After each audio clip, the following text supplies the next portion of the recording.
Здравейте, вие сте с метеорологичния бюлетин на Националния институт по метеорология и хидрология на 18 април.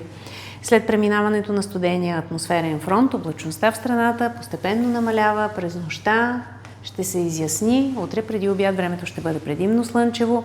В следобедните часове отново с по-значителни увеличения на облачността на места в Южна и Източна България, както и в планинските райони, ще има и превалявания от дъжд.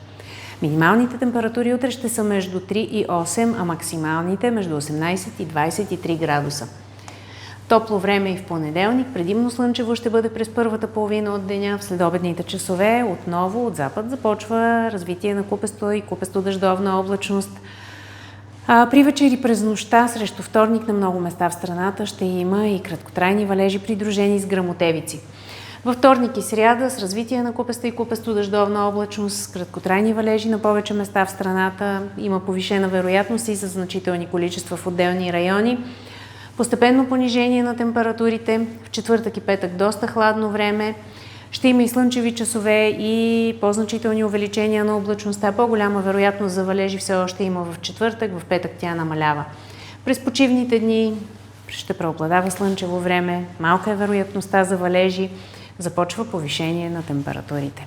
Това беше всичко от дежурния екип днес. Ралена Димитрова, Иван Василев и Анастасия Кирилова.